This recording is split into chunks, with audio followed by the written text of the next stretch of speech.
faith, spiritual values, moral issues, government, economy, education, work, responsibility.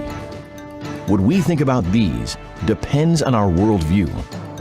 Now, VCY America presents Worldview Radio with Brannon House. And welcome to the broadcast. Glad you are with us on this February 25th, 2025. We're going to be joined by Dr. Rob Lindsted. Hey, could the minerals in Ukraine be the hook that pulls the U.S. directly into the war in Ukraine? This could be the hook, says this headline, in the jaw that pulls the U.S. directly into the war in Ukraine. We'll talk about that and also some Temple Mount news. And then we're going to go to our reporter on the ground in Israel for more updates, more hostages being released, and sadly, more bodies of deceased hostages. All of that and more today on the Worldview Radio broadcast. We have good news. We have big news coming out of the White House. We actually wrote a letter to some close people around President Trump a couple weeks ago because of the way we were being treated by the White House Correspondents Association. We filled out the application, we paid the money, pointed them to our website, and then they said, I'm sorry, we don't think you qualify to join the White House Press Corps Association as you don't directly report on the White House. To which we said, again, you apparently didn't do your homework or you don't want to see what we're doing. Because we have a 30-minute nightly show where we have a DC correspondent who is absolutely reporting we are on the White House and Capitol and the Supreme Court. So I'll forward this on to some of President Trump's staff or some of his friends that talk with him regularly, which I did. And then we also had some of these news agencies that want to charge us $1,300 a month for feed coming out of the White House.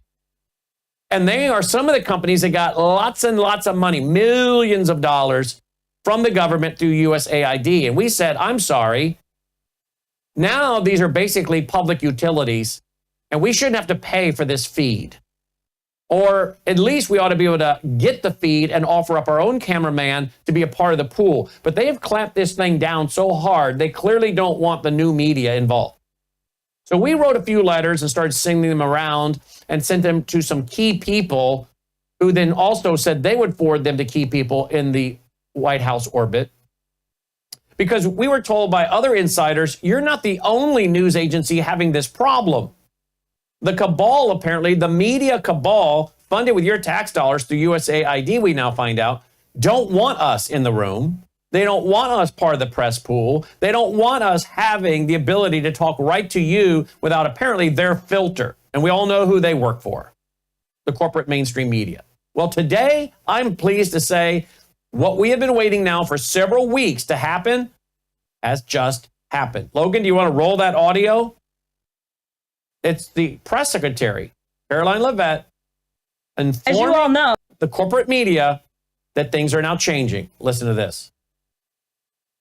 For decades, a group of DC-based journalists, the White House Correspondents Association, has long dictated which journalists get to ask questions of the President of the United States in these most intimate spaces. Not anymore. I am proud to announce that we are going to give the power back to the people who read your papers, who watch your television shows, and who listen to your radio stations. Moving forward, the White House press pool will be determined by the White House press team. Legacy outlets who have participated in the press pool for decades will still be allowed to join, fear not, but we will also be offering the privilege to well-deserving outlets who have never been allowed to share in this awesome responsibility.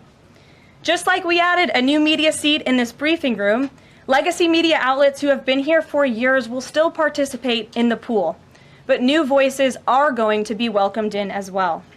As part of these changes, we will continue the rotation amongst the 5 major television networks to ensure the president's remarks are heard far and wide around this world. We will add additional streaming services which reach different audiences than traditional cable and broadcast. This is the ever-changing landscape of the media in the United States today. We will continue to rotate a print pooler who has the great responsibility of quickly transcribing the president's remarks and disseminating them to the rest of the world. And we will add outlets to the print pool rotation who have long been denied the privilege to partake in this experience, but are committed to covering this White House beat. We will continue to rotate a radio pooler and add other radio hosts who have been denied access, especially local radio hosts who serve as the heartbeat of our country. And we will add additional outlets and reporters who are well suited to cover the news of the day and ask substantive questions of the President of the United States, depending on the news he is making on that given day. There you go. This is big news because, again, many of us that have organizations like I have been trying to play by the rules, filling out the applications, paying fees. We've done everything we can to say, look, we're willing to participate. We're willing to pay fees. We're willing to rotate a camera guy in. Just tell us. We'll hire a camera guy in D.C. and he can rotate in and out of the pool and provide pool feed. But they didn't want us, okay? They didn't want us. Even the White House Correspondents Association sent back a letter again saying, well, we don't see where you even cover the White House. Well, I said, well, clearly you're not looking. Because you go to worldviewtube.com and we got a D.C. reporter. What do you think he's covering? The comic book, the comic strips of the newspaper. So again, people in other conservative broadcast arenas, I won't name the names of these organizations. You would know them. Many of you would know them. They're well-known conservative broadcast outlets like we are. Well, a bunch of us got together and we said, we're not happy. And we began to write letters and emails and circulate them among some of the people in the White House that we have contact with, as well as some of President Trump's friends that he communicates with. And apparently this is now bubbled to the top. And you know what? Remember me saying to you guys early on, be patient. We're 5 weeks in now. Be patient. Things take a little bit of time. This is a big Titanic they're trying to turn around. Be patient. And that's exactly what we did. We remained patient. We remained professional. And we just let our voices be known because we knew our voices were going to, our emails and letters were going to people that would help us if they could and when they could. But everything has to go through a process, right?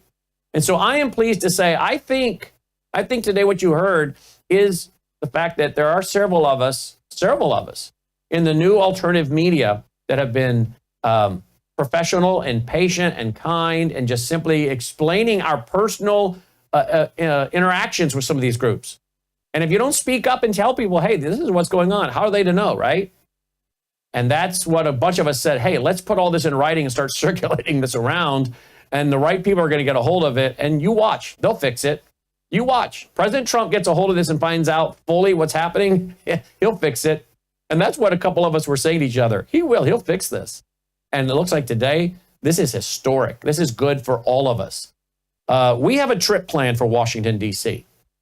We have a trip planned this spring to Washington, D.C. to bring our camera crew and go there. And we're already setting up interviews with members of Congress on the House side, the Senate side. We're going to be taking some special tours of some very important historic sites, as well as some historical museums that often are really not even talked about.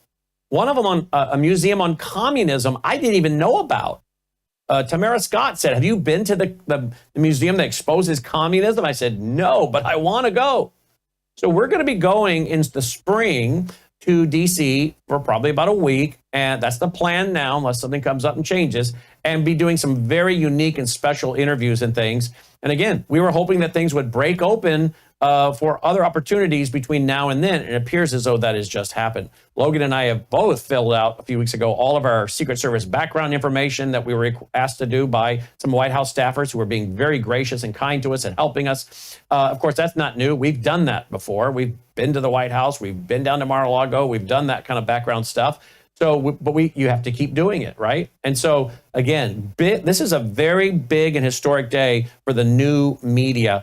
And if you feel the way I do about the corporate media and their stranglehold on content and truth, and the ability to gain access of feeds coming out of key places in our country, whether it's the Capitol, whether it's Washington, D.C., and the White House. This is a big day and something that many of us have been quietly working on behind the scenes for weeks, well, for 5 weeks or more. So there you go. Big day. Very excited. All right, let's move forward. Joining me now is Dr. Rob Lindstedt. Dr. Lindstedt, welcome back to the broadcast. Thanks for being with us. He's going to join us here in just 1 second. That'll give me a chance to remind you all that we are going to be in Milwaukee on Tuesday evening, April 15th. Now, I do want to say real quick, if you have registered yourself, but you're planning on bringing your spouse with you and you did not put in them, then we need you to go back in. Go back in to worldviewtube.com/events. You can use your same email. Some people are saying, no, I can't use the same email. No, you can, and we have lots of people doing it. Lots of people doing it. But if you registered yourself to attend and thinking, I'll just bring my wife with me, or you register yourself, I'll just bring my husband with me, your husband or your wife is not counted in the count. And we need the count. We need an accurate count so we can put out enough chairs, okay? So please, if you registered someone and you just said, here I am, here's my email, and I'm attending, but you're bringing 2, 3, 4 people with you, I need you to go back in and register every one of them, one at a time. Go back in every time and put down, you can use the same email address, but say the name of the person. You go back in, do it again, name of the next person. So we have an accurate count, but it's filling, folks. It is filling. We're going to have a huge turnout. worldviewtube.com/events, myself, Dr. Andy Woods, and our reporter from Israel on the ground, Aaron Lavarco, at the Waukesha Expo Center on Tuesday evening, April 15th. It's free, but you got to have a ticket so we have enough seats, all right? We pay $2 a chair, so we don't want to put out too many. We don't want to put out too few. Also, if you want to live stream it, we'll be live streaming it through our vault at worldviewtube.com/vault, worldviewtube.com/vault. We'll also be live streaming some stuff out of DC for Vault members exclusively as well. But a lot of what we do will be available for everybody, but there will be some special things we do for Vault members when we get there for about a week as well. worldviewtube.com/vault. I think Congressman Glenn Grotham is going to join us on that night as well at the Waukesha Expo Center, April 15th. All right, joining me now is Dr. Lindstedt. Hello, Dr. Lindstedt. Thanks for being with us. My pleasure to be with you. All right. Let me get your response real quick. Did you hear what I was talking about with the historic news today from the White House press secretary opening it up for the media and basically telling them things are changing here big time? Did you hear that? Not. Okay. Well, it's a big day. I wanted to get your response to it, but not a problem. All right. Let's I'll make sure his audio is a little low in my ear. We're going to go to break in about 1 minute, but you just sent me a very important article. What's going on in the Temple Mount? What's the latest? Well, there's some exciting things because there's a group that's actually exploring not the Rabbi's Tunnel, but on the other side of the Temple Mount, there's a passageway, and these passageways have been used in the history of Israel. They were used in 70 AD to escape the Romans. They were used in 1948 as Israel survived to become a nation. And many people think that some of the treasures from the temple are actually hidden there. So they have an excavation going on with a little mechanical robot to see if they can't find some of the treasures that are there and to find some things in this tunnel, this passageway. All right, let's talk about that when we come back. Along with, could the minerals in Ukraine be a game changer for many nations, and why so? We'll get to that with Dr. Rob Lindstedt. We'll also get a report in a few minutes from our reporter on the ground in Israel, Aaron Lavarco. More hostages reportedly will be released by Hamas, but sadly, the bodies of some of the deceased hostages are going to be returned. We'll get to all that with Aaron Lavarco right after this break. Don't go away. Hello, I'm Brandon House. Is the government tracking you? Do they have access to all your data? Well, if you go to worldviewtalk.com, you'll find out about a cell phone company that, does not store your data. They don't do that. This is what they're known for. They don't store your data. You have privacy. You're not being tracked. That's why a lot of folks are turning to worldviewtalk.com. You'll find their prices are very competitive. All the details are there at worldviewtalk.com. Again, worldviewtalk.com. Oh, while you're there, not only do they have cell phones that aren't tracking you, you can find out about how to get a satellite phone. should the whole system go down and you want to communicate with a family member or a loved one, you might want to have a satellite phone. Or how about their solar generators? They have great solar generators. Check them all out right now. Worldviewtalk.com, worldviewtalk.com.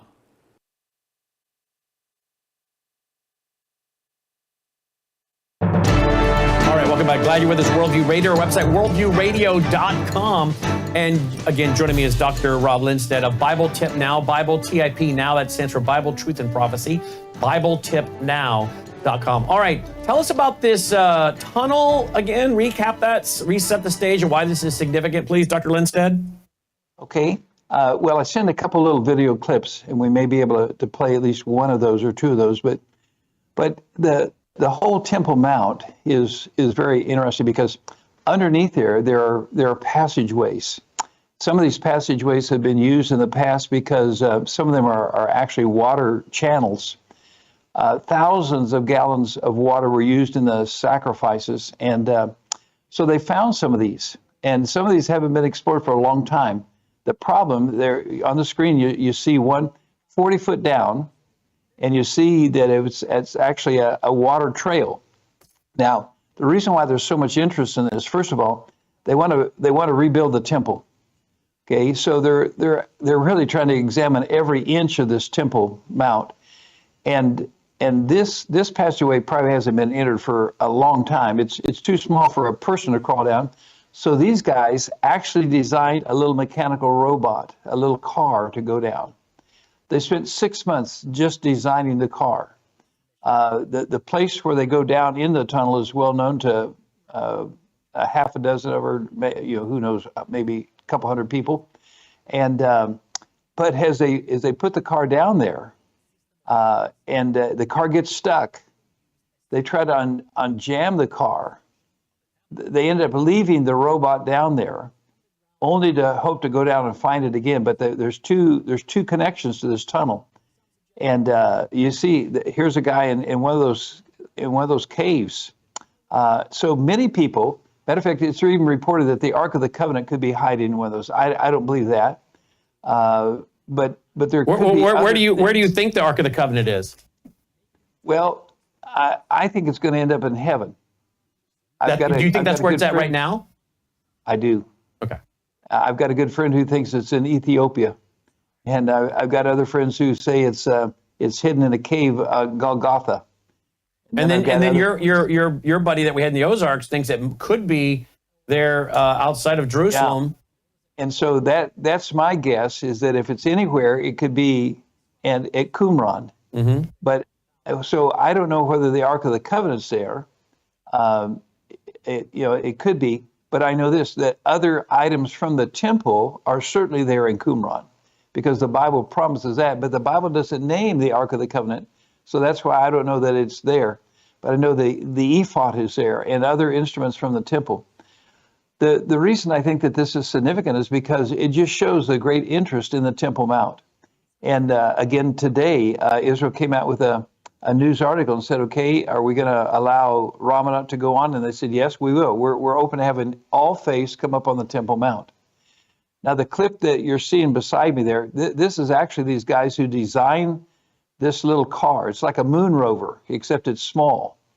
And they put a camera on this thing, and they take it down in this tunnel, and they're searching, they're bumping along on these things. Well, these passageways were so active in the early days of Israel, because on that Temple Mount, there's all kinds of people. I mean, supposedly the curtains from the tabernacle were hidden there. And then some people think, okay, they were removed from there, taken out to the hillside in Qumran, and that's where those caves are that they've been exploring, since the Dead Sea Scrolls were found. So is there a connection between the treasures that were in the temple and the treasures in Qumran? I think there could be, because I think that people, when they ran from Jerusalem in 70 AD, they thought, okay, we'll come back, we'll retrieve these treasures. But all of them died at Masada. Well, 3 didn't, but about 1,000 did. So who knows when they were buried? So there's lots of theories. My point is not so much, okay, I know where this is. I think the Dead Sea Scrolls gives an incredible clue. I think that's important. I hope the sooner we can begin that process, the better off we're going to be, because I think we're going to have a lot of answers. But can you imagine the excitement right now at the Temple Institute? And so this week, there's been 2 new articles on the resurgence of temple worship on the Temple Mount. That's this is important. And so to me, it just says we're certainly living the last days, because the excitement of this is just unparalleled at any time in Israel's history. Both the Temple Institute came out with an article. These guys with their little mechanical robot has come out with the instrument, or with a video, and now another one has just surfaced, and wow, it's just incredible. So here they are. They're actually going to go down now in the second passageway, 40 foot down, and their little car is stuck. So they have a scheme to try to pull it out, and the door's locked. The tunnel to this thing is locked, but they're gonna go down. They're gonna try to release this car, and they were successful in actually catching the car. In just another minute, you're going to see the scheme. There's their little car. They pull it taut. They drop a cable down there. They grab the car, and they're hoping to free it. It's a great plan. If it would have worked like the schematic, it would have been great. The truth is, it didn't work. So now they got the robot stuck in the tunnel. My point is, can you see the excitement that's there? I mean, literally, there are thousands of people now that are just waiting for the opportunity to go on the Temple Mount and actually begin some services. And of course, this is tied in directly with the sacrifice of the red heifers that are being housed in Shiloh right now. Wow, that's fascinating. Let's talk real quick about another article before we bring in Aaron on our conversation. Here's an article. This could be the hook in the jaw that pulls the U.S. directly into the Ukrainian war. Ukraine has vast deposits of rare earth elements that are potentially worth enormous amounts of money. Over half of those deposits are in areas of Eastern Europe, which have either already been captured by the Russians or will soon be captured by the Russians if the war continues. On Monday, the Ukrainians announced that a deal in which the United States and Ukraine share the economic rights to those deposits is the final stages of negotiations. But if Russia forces keep moving forward, the economic value of that deal to the United States will rapidly diminish. In order to extract the wealth of Ukraine out of Ukraine that he is anticipating, President Trump will need to get the Russians to sign a peace agreement, or he'll need to stop them by force. It sounds like, though, Putin wants to end this thing. But give us your take on this, please. Well, yeah, I think here's the situation with Putin. Their economy is in the tank. They're in bad shape in terms of their economy, so they've got to have something to bolster their economy. Not only is the economy down, they're putting at least 10% of their budget into weapons. They can't continue to do that and survive. So inflation is soaring, interest rates are high, and but there's a wealth that they have, and that wealth is rare earth minerals. Of all things, the best mines for this are on the eastern side, and that's right where the war is being fought. Now, this article points out that Russia may have already overtaken those, but here's what stirred this whole thing up. It's almost amusing. When Trump said to Ukraine, "Okay, you owe us money. We gave you money. We want something in return. We want rare earth minerals," and so now Russia says, "Oh, somebody else knows about the rare earth minerals," and so now all of a sudden, Russia would like to negotiate a peace because right now they probably have the controlling interest of the rare earth minerals, and the world's in a market for it. I just viewed a story by John Stossel. It's a 6 or 7 minute video. I didn't send it to you on this particular occasion, but he talks about the fact that rare earth minerals are mined. It's a dirty business, but of all things, the people that have them, it's Russia, Ukraine, and China. Now, China is in the controlling seat. The United States needs to be in the controlling seat because technology-wise, whoever has these rare earth minerals, they really have a leg up on the world in terms of technology. So this is why there's such a race. There's one other place in the world that has a wealth of rare earth minerals. It's a country called Israel, and it's a place called the Dead Sea. So as you trace it back, one of the reasons that the war has not been settled is because they're actually trying to control the property in which these rare earth minerals are located. And so that's probably why the negotiations between the Ukraine and the United States and Russia and the United States were done separately, because they're both vying to capture this incredible wealth of rare earth minerals. And unfortunately, China, I should mention Africa. There's some places in Africa that have it, but God has blessed the United States with oil. I wish we'd take advantage of that, because oil is simpler than all these other rare earth minerals to drill, to refine, to use directly. But this is so powerful. So as Russia tends to need more and more of these precious minerals, I wonder if that's not the hook that causes Russia to go against Israel, because next to oil, the easiest place to mine these minerals is the Dead Sea, located in Israel. Wow. Let's bring in Aaron Lavarco, our reporter on the ground in Israel, who will also be with us live in the building from Israel on Tuesday evening, April 15th at the Waukesha Expo Center. Again, full details and to register for your free ticket is worldviewtube.com/events. Aaron, what do you make of the reports you've been hearing here from Dr. Rob Lindstedt? Well, I totally agree with him. The Dead Sea area is filled with hundreds of millions of cubic meters of zinc, bromide, gypsum, potassium, salt, you name it.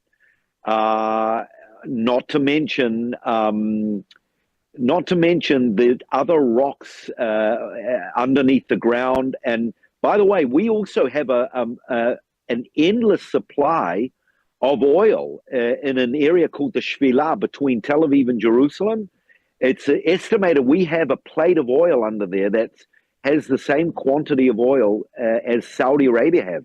No one has touched it. No one has. Well, why don't we hear about this more? Why don't we hear about this more often? Yeah, I don't actually hear much at all about it. About 15 years ago, I was reading articles about it.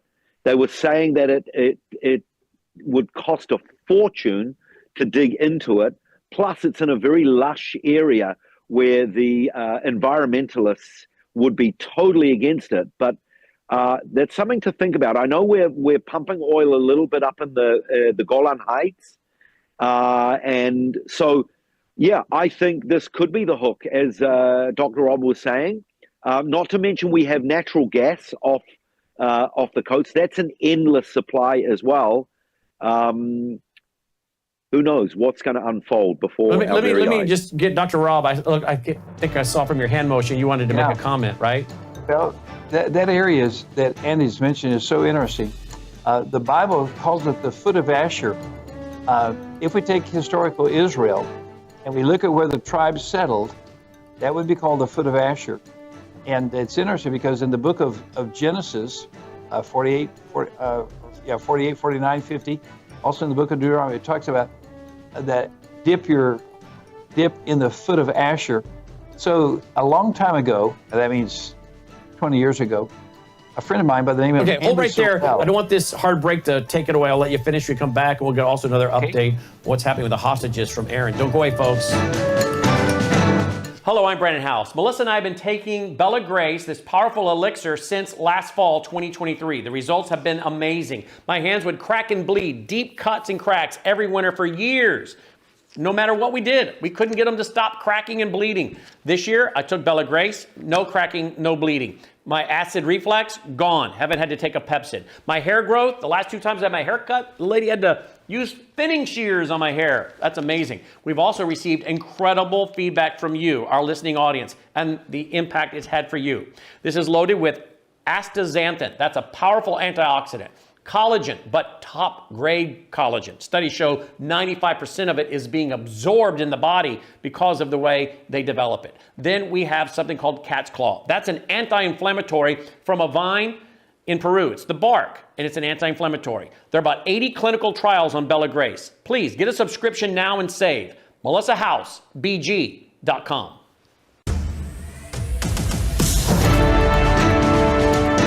All right, welcome back. Glad you're with us. Worldview Radio, website worldviewradio.com. Dr. Lindstedt, his website is Bible Tip, stands for Bible Truth in Prophecy. BibleTipNow.org, BibleTipNow.org.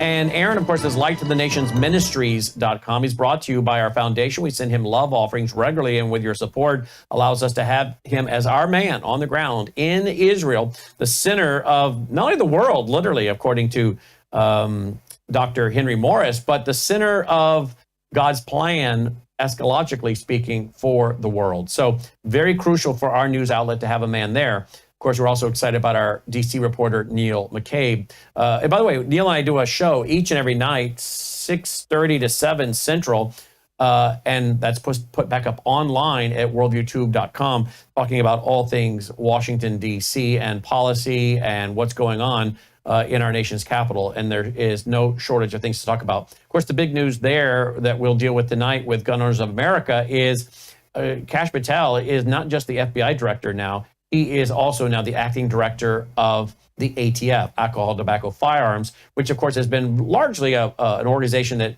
needs to be abolished, but has been involved in some very, very, very, very suspect things, including what appears to be, in my opinion, the murder of the administrator of the Little Rock Airport in the early dawn hours in the dark, went to his door and finds himself getting shot in the head and murdered. I think that's exactly what happened, in my opinion. If it's not, they should tell us otherwise. And there's a lot of lawmakers been calling for an investigation into that.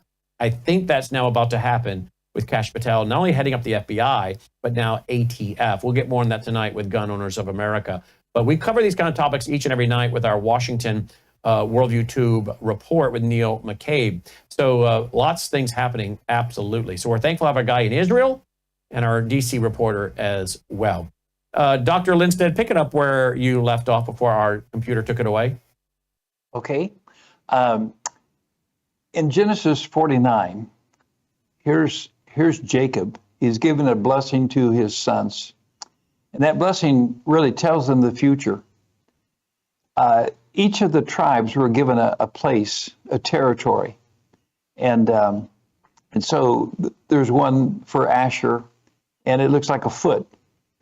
And he speaks about the blessing in the foot of Asher. And he even says concerning the oil, the riches underneath the sand. And the riches underneath the sand really has to be oil. But I want to go back just a minute before that. Because if we go to Genesis chapter 27, I looked this verse up just in the break because it's interesting. Remember that Jacob is deceived by Isaac, Isaac is deceived by Jacob. And so Isaac gives Jacob a blessing. And here's what it says. He says, okay, I'm going to bless you. And he says this. He says, I give thee the dew of heaven, the fatness of the earth, and plenty of corn and wine. Well, he has blessed them with the dew of heaven. He has blessed them with crops. But what about the fatness of the earth? And the word fatness there is actually the word for oil. So he gave ownership of the oil to the descendants of Jacob. Now in the story, remember, he no sooner gives that blessing to Jacob, and it was certainly of God, because remember, Esau despised the birthright. The birthright was not just a double portion, but it was also the spiritual heritage of the people. Esau could have cared less about it. Out of Esau are the descendants of the, I'm going to say, the Arab nations. Out of Jacob comes the descendants are the Israeli nation. And God gives them two different lands. One, to Esau, he gives to Odom and Edom. And to Israel, he gives the land of Canaan. So Esau comes in and he says, Father, bless me. And so he gives him a blessing, and that blessing is in chapter 27 also, but down in verses 39, and it says, thy dwelling should be the fatness of the earth. In other words, you don't own it, but you're going to live there. And Aaron was mentioning that there's this huge oil reserve that has been known about for about 20 years. The problem is, it would be the deepest well probably on planet Earth. We're talking somewhere between 27,000 and 30,000 feet deep. Some of the wells in the United States, we get oil at 700 feet. We get oil at 3,500 feet. We think that's a deep well. We get some in the Arbuckle at 7,000 feet. Can you imagine? And it's not just twice as hard to drill that deep. It's exponential.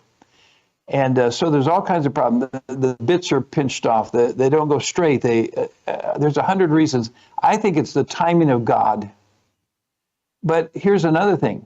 Not only is it deep, challenging the technology of it, but all it would take is one earthquake, and the oil that's spewing up in Saudi Arabia would spew up in Israel. And I honestly think that before it's done, you watch God bless Israel with oil, just as he's blessed them with natural gas. They have natural gas, unbelievable. And I think that before they're done, based on these passages, I think they're going to have oil, unbelievable. And we'll see who the real friends of Israel are. Because right now, when you don't have oil, you find out who your real friends are. Looks like President Trump. But believe me, if they had oil, Europe would be their friend, because Europe needs oil. And Russia might even try to be their friend. Well, God's not done. He promised them an incredible land. And I think they've seen the beauty of it in terms of the crops, but they're waiting to see the fatness of the earth, the oil of the earth. And then it says treasures sunk in the sand. And I think those treasures sunk in the sand, I really believe, is talking about the oil that God's going to give to them. What do you think about this, Aaron? I think Dr. Rob's report was fascinating. I just say, bring it on. But I totally think one of the key things, among many key things that Dr. Rob said, is the timing. I think the timing will be crucial. And I was not aware, Dr. Rob, that it was so deep. That is, I knew it was deep, and I knew that was the problem why it hasn't been dug or started. But I didn't realize it was that deep. That is massive. It could be an earthquake. It could be new technology that somehow is able to tap into it. We'll see. But I agree also when you say we'll see who Israel's friends are. Because when we struck the natural gas, which is an endless supply, when the war with Ukraine started, Ukraine and Russia, remember under the Nordic Ocean, the 2 pipes were blown up and Russia's supply to Europe was stopped. So a number of nations have been coming to Israel, and we've been providing natural gas to a number of nations in Europe. Greece, I believe, Cyprus, Malta, can't remember the others, but there's a few that we have been supplying to. So maybe it will happen with the gas. That's a big one. That would be massive. That would be a game changer if we got our hands on an endless supply of oil. That really would be a changer for sure. Let's flip real quick to, go ahead, Dr. Lindstedt. One thing that's interesting is let's look at oil and look at the price we're being charged for oil. It's unbelievable, first of all, that we in America would be buying oil from people that are our enemy. And so sometimes we pay them $100 a barrel, sometimes $120 a barrel. During the last administration, we actually dissolved an oil reserve. I mean, no one in their right mind would do that when you have major wars going on around the world. The last thing you want to give away is your fuel supply. But the truth is, if we were to do our own oil, instead of buying it for $100 or $120 a barrel, we could probably produce it for $25 a barrel. Now, that means that probably gas, let's add tax to it, because about $1 a gallon is tax, give or take a few pennies. So let's say that we can produce oil out of our own ground for 25 cents or 50 cents. Let's add $1 to it. What would happen to America's productivity if we had oil or gas that was $1.25 to $1.50 a gallon? There's no country that could compete with us. That's how significant that is. There's no country that could keep up with the production we'd have. Why? Because oil cost is a major thing. It heats the factories. People have to drive to work. When you finish a product, you got to drive it to the marketplace. Oil figures in there. I think I read it where it figures in 6 or 7 times. So if we could cut that price by a factor of 2 or 3, we could outproduce. China would not be able to compete with us. Even though they have cheap labor, they don't have cheap fuel. That's how important this whole thing is. Well, people that look at world economics, they're aware of this. And so oil is really the black gold. And God has blessed us with it. And I think the reason that he's blessed America with it is because for the most part, the United States has sided with Israel. That's part of the blessings. And I'm convinced that before it's done, God is going to show that, you know what, I gave you a land. It indeed was a promised land.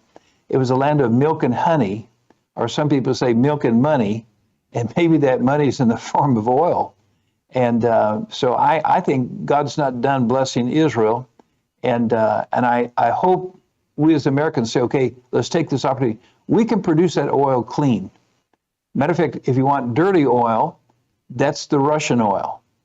Our oil is cleaner than it is in Venezuela and in Colombia. Our oil is cleaner. There's less to do to clean it. But for years, for the last few years, we've not taken advantage of that. And so we've suffered economically because we've turned our back on some pretty common sense things. All right, let's go real quick, Aaron. Give us the latest on what's happening in Israel with the. And by the way, where are you tonight? I'm up in the north, not too far from Mount Hermon, the highest mountain in Israel, about 7,300 feet above. Lots of snow. That's why I'm dressed like this. But I'm also dressed in this color, orange, because the nation is preparing for tomorrow's funeral of the Bibas family, the mother and the 2 dear children. And everyone is going out wearing orange in solidarity and in respect. They're going to be lining the streets. The government is dressed up outside the Knesset in orange. So yeah, I'm up here just checking out the scene, getting a feel what it's like in the north. People are talking about coming back to their homes up on the border here.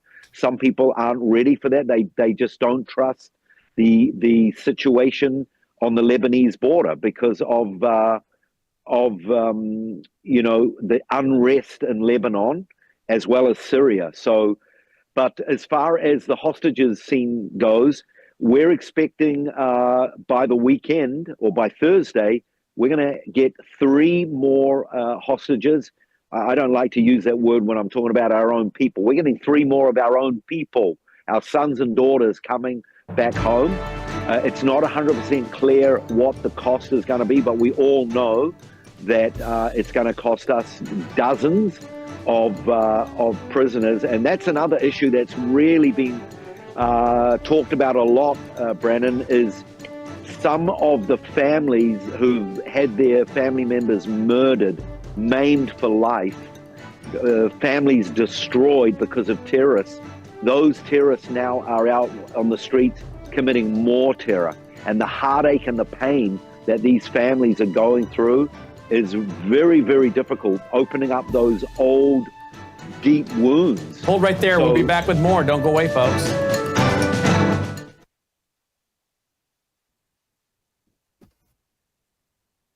Hello, I'm Brandon House. Is the government tracking you? Do they have access to all your data? Well, if you go to worldviewtalk.com, you'll find out about a cell phone company that, well, does not store your data. They don't do that. This is what they're known for. They don't store your data. You have privacy. You're not being tracked. That's why a lot of folks are turning to worldviewtalk.com. You'll find their prices are very competitive All the details are there at worldviewtalk.com. Again, worldviewtalk.com. Oh, while you're there, not only do they have cell phones that aren't tracking you, you can find out about how to get a satellite phone. Should the whole system go down and you want to communicate with a family member or a loved one, you might want to have a satellite phone. Or how about their solar generators? They have great solar generators. Check them all out right now. Worldviewtalk.com, worldviewtalk.com. All right, welcome back. Glad you're with us. Worldview Radio, our website, worldviewradio.com. Let's pick it up real quick where we were at, and that is with Aaron Lavarco, our reporter on the ground in Israel. We're getting word that there are going to be more hostages returned and sadly, the bodies of deceased hostages, correct? Absolutely correct. That's going on still with the negotiations, but yeah, that seems to be the case. But for us here, it's still important, even though they're dead, because for the families, they want to be able to bring a closure, and it's very painful, but very important way to bring closure. Okay, so what else is going on? If you go to worldviewreport.com today, folks, worldviewreport.com, there's more news than we have actually time to Brandon, get to. Yes. Something very important. Now, I'm sure you know, and I'm sure Dr. Rob knows, that the Pope at the moment is in critical condition. Yes. Yeah, and as a result, the Vatican are going about the process of choosing the next Pope. That's what they do. And I reported on your show about, 2 years ago, can't remember, that they've already chosen the 12 possible successors, or one of the 12, but they've chosen 12. And one of them, if you remember, is from Jerusalem. He is he's originally from, I believe it was Italy, but he is the head cardinal. And out of the 12, I remember reading big articles about it. Out of the 12, he is the number one most likeliest candidate.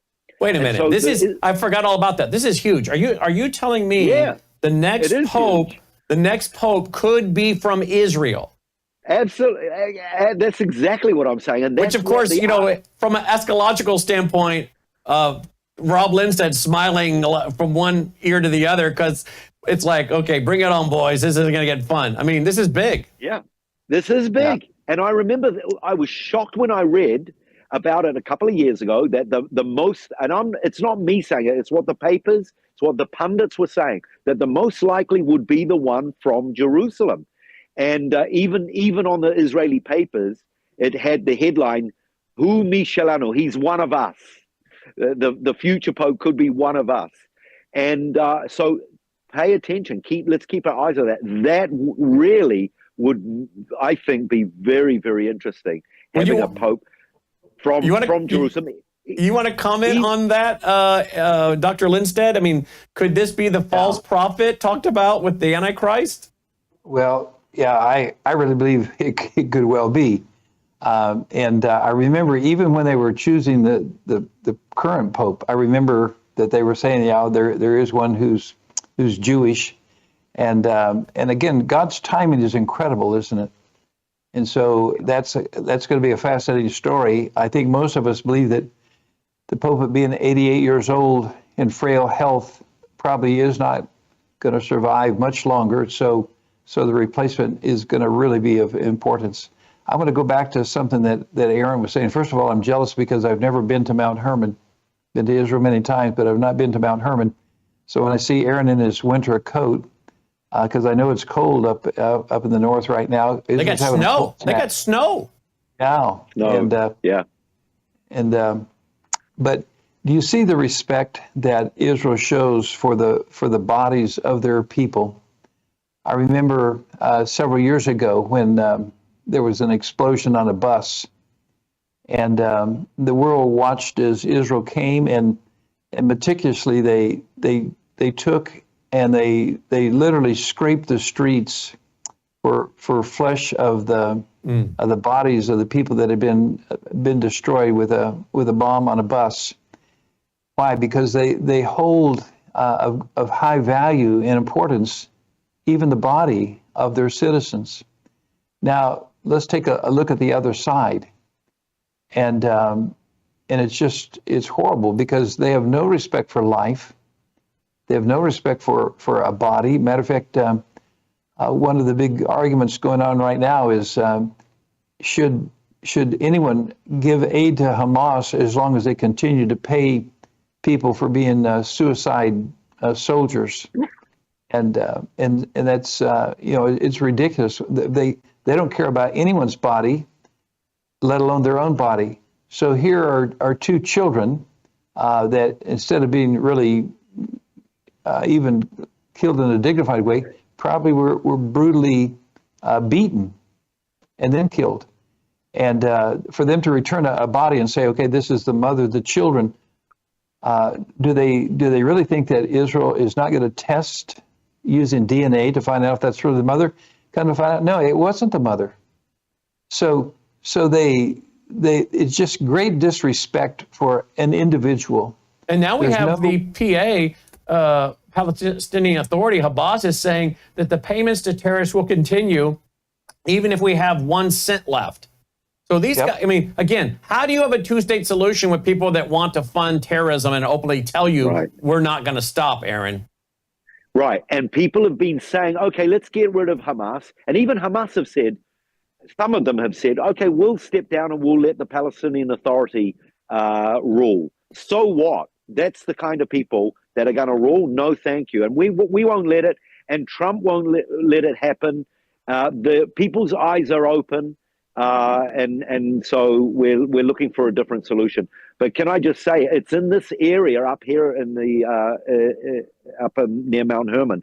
It's the biblical area of Dan. And if you read in Genesis 14:14, this is actually the place that Abraham pursued after the kings that kidnapped his nephew Lot, and he was able to rescue his nephew. So reading that story in the light of what's going on in our nation gives me a lot of hope that what we're doing, it's not easy, it's hard, but we're doing all we can, and BB's doing all he can.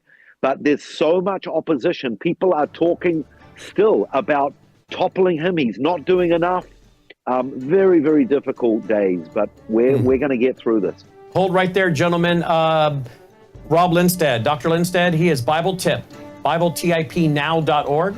Aaron is LightToTheNationsMinistries.com.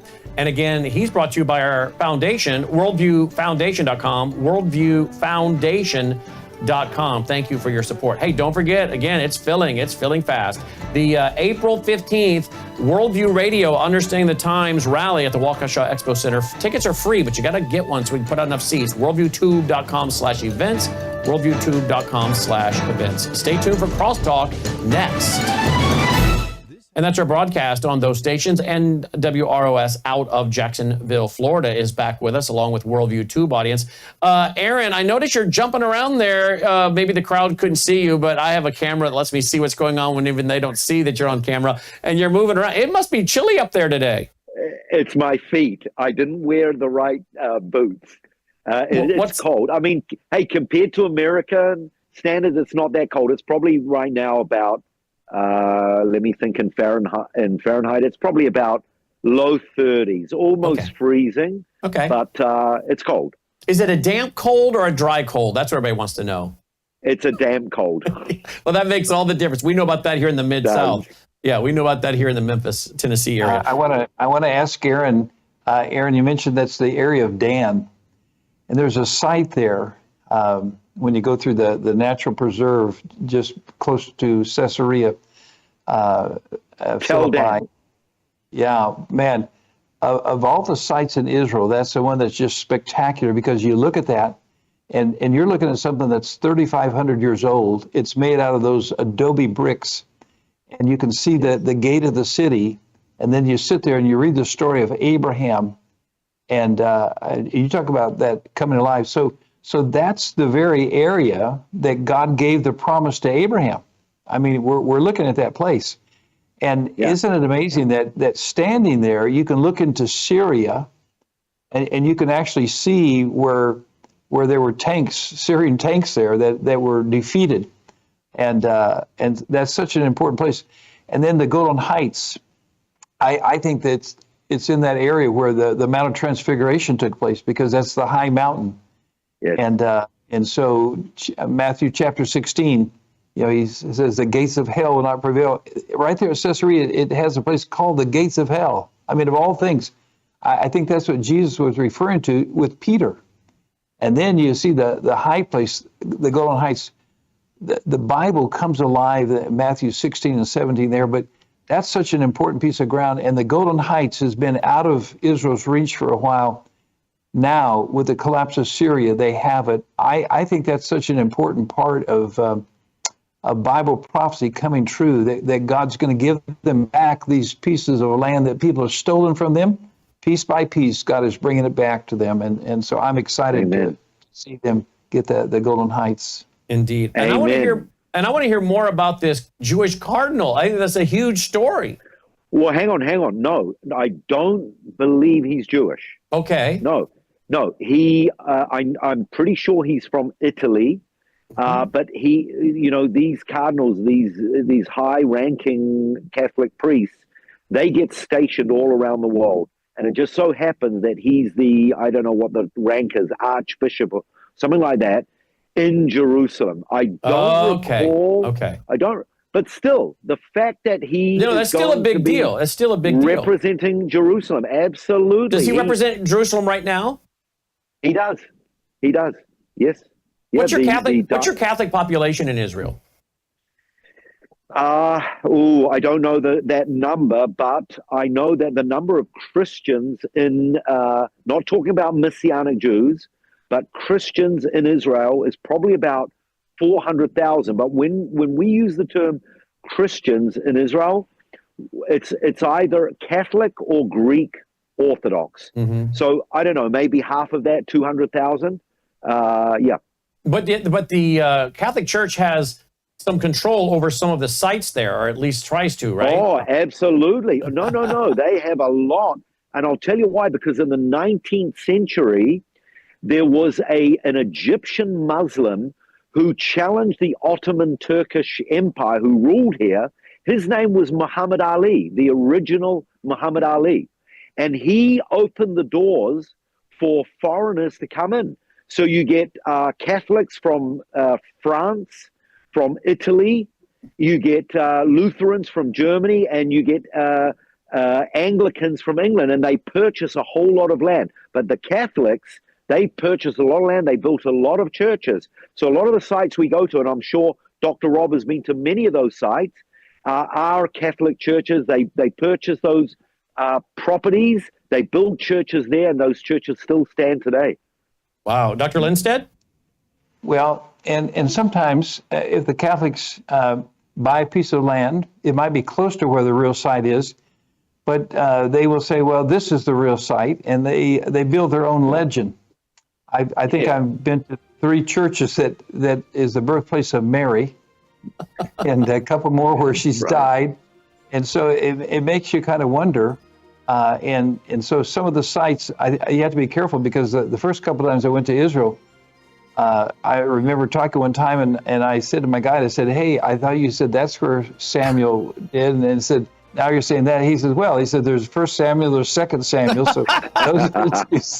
So. All right, guys, hold right there. I want to get you guys for a hit for TV tonight. So hold right there. That's our live broadcast here. It is just about a few seconds before 2 p.m. Central, 3 Eastern Standard here on Worldview Tube. Thanks to a WROS audience for being with us as well. And again, thank you for your support. Makes it all possible in part. WorldviewFoundation.com. WorldviewFoundation.com. May God save America. Take care.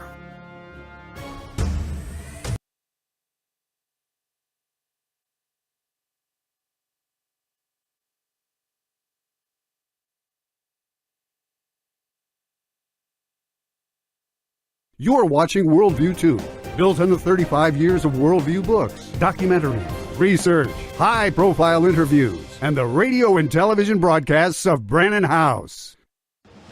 Colonel Rob Maness has a lifelong record of providing dedicated service to this nation. Having worked his way up from the enlisted ranks to full colonel, he served our country for more than 32 years. He has served as a bomber squadron commander, bomb disposal technician, Joint Chiefs of Staff Operations Officer, assisted the National Security Team with the campaign plan for the global war on terrorism. He authored the first theater nuclear war plan and served as the Vice Commander of America's largest airborne intelligence wing. Colonel Rob Maness is a true American hero.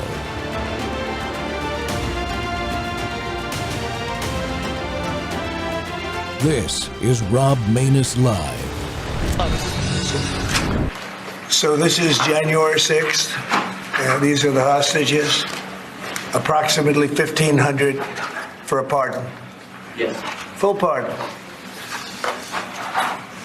Full pardon or commutation? Full pardon. We have about 6 commutations in there where we're doing further research. Okay. Nice to see you again. And you too.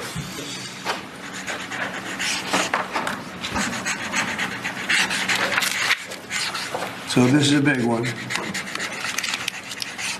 Anything you want to explain about this? We hope they get them. We hope they come out tonight, frankly. They're expecting it. Approximately 1,500 people. Six commutations. Were there any cases you did not commute or pardon of people? We're looking at different things, but the commutations would be the ones that we'll take a look, and maybe it'll stay that way, or it'll go to get a full pardon. And the order does require the Bureau of Prisons to act immediately on receipt of the pardons and commutation orders. Sir, this is an Why don't we get that down so they can get them going right now? Yes, sir. Is that okay? Yep, absolutely. This is a proclamation guaranteeing the state's protection against invasion based on the